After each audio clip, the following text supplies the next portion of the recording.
Guys, welcome back to the channel. Man, again, another follow-up thought from this weekend with the Agoge Crucible and the just amazing men that went through. And I'm thinking particular of one. And he's probably watching. So, dude, I want you to know that you're an absolute savage. We just need to get rid of your cats.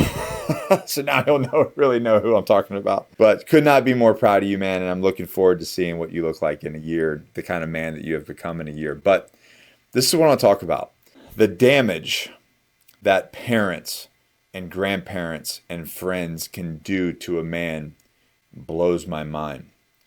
The amount of doubt that we can put into our children when we don't lead them the right way is absolutely mind-blowing. For instance, I was talking to this young man in his 30s. He had none of his own thoughts. He had all of his rebuttals, all of his excuses, all of his thoughts were those of his parents and grandparents and people in his church. And for over a decade, it stifled him on his growth. He doesn't earn enough money. He doesn't have a great relationship. He's alone. And the reason why he was alone is all of the reasons is because, and this is drastic, obviously, but all of his parents, his friends, colleagues, etc., constantly just said, you are this way. You're fat. You're not that smart. People are bad. Women are bad. The world is bad. Everything is evil. And you just need to go into a cocoon and hide there until you die. And it got me thinking, obviously this is a very extreme circumstance, right? But it got me thinking about just the everyday guy. And it's the same thing. All of these things that your parents say, even little words that maybe they don't even mean to say. Why would you do that? What are you doing, dummy? Like the little things leave marks on our children. And if we truly love and care about our children, and I hope that majority of parents want what's best for their children, and they want them to live happy and successful lives, then why are we not speaking into them the very best things? I tell my son, you are just an absolute warrior. Like you are a badass kid. And because so, he says it about himself.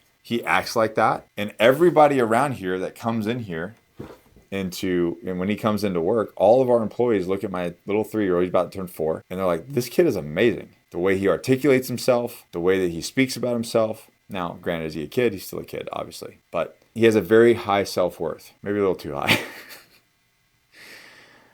But I would rather take that than watch a kid just completely suppressed and beat down by their environment to where they're never going to thrive. And being a young man, growing up the way that I did, obviously I grew up even though we were poor and we didn't have much, I did grow up in a very loving home, despite the fact of the physical abuse portion, but that got worked out once it became known about. I look at it and go, man, if I would have had an environment like this with me and my wife, what kind of young man would I have turned into? Would I have had the struggles that I would have had to overcome? And I don't think I would have. I think it's very important that we choose our words very carefully. And my good friend Kirk Weiser said, if words are infinite, we have the infinite amount of words and we have a bucket of words, all the words in this bucket, why would we not pick out the very best words? Why would we not choose to communicate the very best words?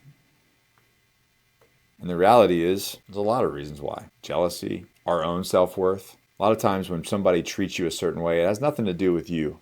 The reality is that they're putting you down, your parents are putting you down, grandparents, colleagues, friends, etc. They're not putting you down. It's really a portrayal of how they see themselves and how they feel themselves. And then unfortunately, they just put it down on you, and then you create this whole self-talk, self-realization about a reality that's not even true. I love how Bruce Lee says it. Never speak ill of yourself, even in a joking manner, because your subconscious doesn't know the difference. So if that's the case, then we manifest our own reality, which I truly believe. Bob Proctor talked about it for, decades. So if we can manifest our own reality, that means if we speak negatively of ourselves, or we let other people speak negatively about us, then we create our own hardships. On the opposite side of that, if we speak positive affirmations of ourselves, if we surround ourselves with people that are speaking very positive about us and we speak positive to them, don't we manifest that reality as well?